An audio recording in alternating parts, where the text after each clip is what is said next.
Captain அவர்களின் துணைவியாருக்கும் அவருடைய 2 மகன்களுக்கும் என்னோட சின்சியர் கண்டலன்சஸ் தெரிவித்துக்கிறேன்.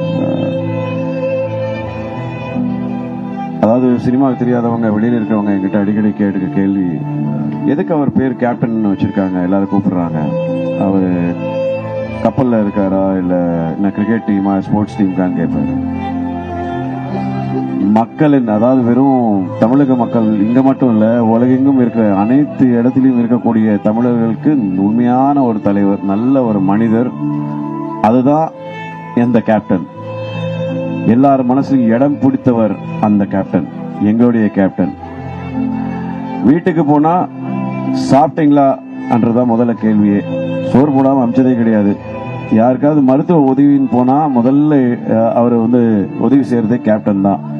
இதே டிசம்பர் மாதம் தான் நான் ஒரு வாட்டி உயிருக்கு போராடிட்டு இருக்கும்போது அவர் ஷூட்டிங்கை பக்கத்தில் வச்சுட்டு, எனக்கு தெரிஞ்சு ஞானவேல் சார் அவங்களோட ஷூட்டிங் தான் நினைக்கிறேன், கேமராமேன் கிட்ட சொல்றாரு, போய் அந்த தம்பி காசு எடுத்துருப்பானான்னு தெரியல, ஹாஸ்பிட்டலுக்கு ஏதாவது ஆப்ரேஷனுக்குலாம் எதனா உதவி செய்யணும்னா செய்யுங்க, எதனா ஃப்ளைட்டில் கூட்டு போய் எதனா எங்கன்னா போய் எடுத்துட்டு போனோம்னா அங்கே கூட்டு போயிட்டு வாங்க.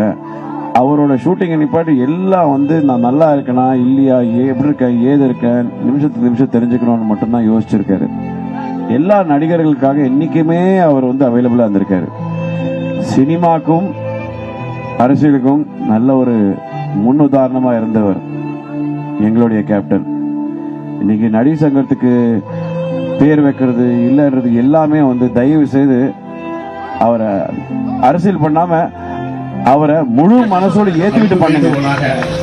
ஏன்னா அந்த சினிமாக்காக உழைச்சிருக்காரு. இன்னைக்கு கடல்ல இருக்கு, அன்னைக்கு கடல்ல இருந்து மீட்டு எடுத்துட்டு வந்தவர். எல்லாரும் பெரிய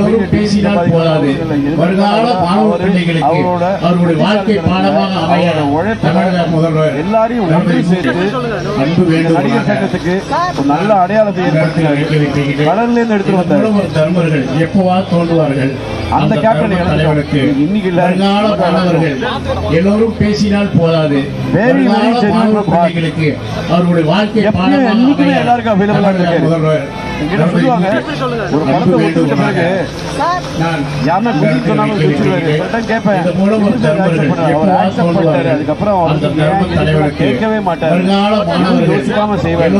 அந்த குணம் வருங்கால மாணவ பிள்ளைகளுக்கு நிறைய பேர் வாழ்க்கை பாடமாக அமைய